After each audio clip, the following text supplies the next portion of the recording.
নমস্কার বন্ধুরা, বসন্ত পঞ্চমী আর সরস্বতী পুজোতে তাদের আন্তরিক শুভেচ্ছা। আজকে হলো সরস্বতী পুজো, যদিও ব্লগটা আমি একদিন পরেই করেছি। আদিত্রি বেশ সুন্দর করে রেডি হয়ে আমাদের বিল্ডিং পঞ্চম অ্যাপার্টমেন্টের ছাদে পুজো অ্যাটেন্ড করতে যাচ্ছে।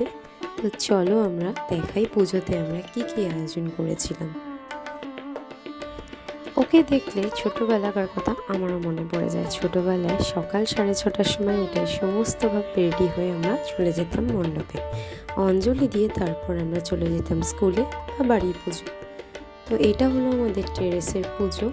খুব সুন্দর করে আমরা সবাই মিলে আয়োজন করেছি। আর ছাদে এসেই আমাদের কাজ ছিল প্রথমে ফল কেটে ঠাকুরের জন্য রেডি করা। আর আদিত্রি খুব রোদে মাথায় ঘোমটা দিয়েছে, আর আমরা পুজোর জন্য সমস্ত কিছু রেডি করছি। বাচ্চাদেরকে কমিউনিটির মধ্যে মিশতে দিলে ওদেরও কিন্তু স্ক্রিন টাইম অনেকটাই কম হয়ে যায়, আর ওদের মনটাও অনেক বেশি ফ্লারিশড হয়। এইসব পুজো পারপাস হলে ওদের বেশ মনটা বেশ ভালো লাগে। তো এই জন্যই আমি ছেড়ে দিই।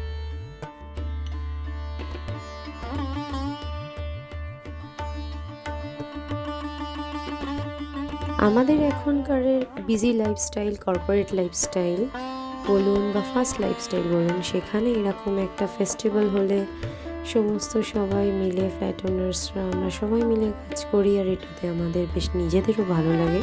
তো যাই হোক, আমাদের ছোট্ট করে আয়োজন করা হয়েছে, সেই আয়োজনটাই আমি সবার সাথে শেয়ার করছি।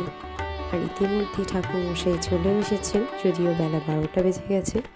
আমরা অঞ্জলির জন্য রেডি।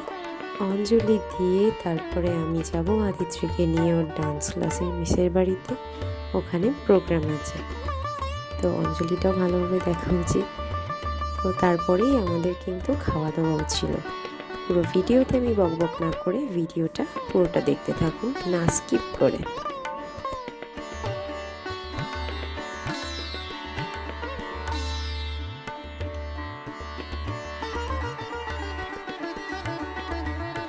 অনেকদিন পর এই বছর সরস্বতী পুজোয় মা আর মেয়ে দুজনেই কিন্তু ম্যাচিং করে ইয়েলো শাড়ি পরেছিলাম।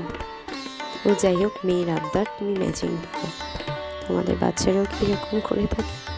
তো চলে এসেছি আমরা তারপরেই আদিত্রির ডান্স স্কুলের ম্যামের বাড়ি, যেখানে একটা ছোট্ট করে পুজোর আয়োজন হয়েছে।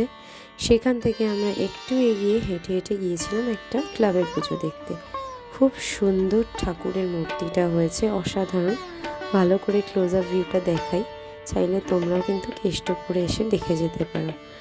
সব ঠাকুর দেখার সময় হয়নি, পরের বার অবশ্যই আমি আদিত্রিকে নিয়ে কুমোরটুলির ঠাকুরগুলোও দেখাবো। এরপর আমাদের কিন্তু খাওয়া দাওয়া পালা। জমিয়ে খিদে পেয়ে গেছিলো। খিচুড়ি, বেগুনি, তার সঙ্গে আলুর দম, চাটনি, পাঁপড় ছিল। আর রাত্রের বেলা আমাদের ছিল পুরি সবজি, মানে লুচি ছিল, তার সঙ্গে ছোলার ডাল, চাটনি, পাঁপড়, মিষ্টি ছিল। তো আদিত্রিকে তো ঘরে আজকে খাওয়াইনি, আদিত্রি উপরেই খাবার খেলো। সবার সাথে বাচ্চারা থাকলে কিন্তু খাওয়াটাও কিন্তু ইজিলি হয়ে যায়। এরপর ওরা অনেকক্ষণ খেলাধুলা করলো, বেশ খেলে টেলে তারপর আমরা নিচে চলে গেলাম। আর সন্ধ্যেবেলার জন্য আমরা রেস্ট নিয়ে নিচ্ছিলাম। তো এই ফাঁকেই আমরা কতগুলো ফটোশ্যুট করেছি, যদিও ক্রেডিট আদিত্রির পাপার। তো কেমন লাগছে বলো এই ছোট্ট ব্লগটা? আরও ব্লগ পাওয়ার জন্য আমাদের video channel life with Shankar and প্রিয়াঙ্কাকে সাবস্ক্রাইব করো, লাইক শেয়ার করো, আর বেল আইকনটা ক্লিক করতে ভুলো না। Till then, stay safe, bye by.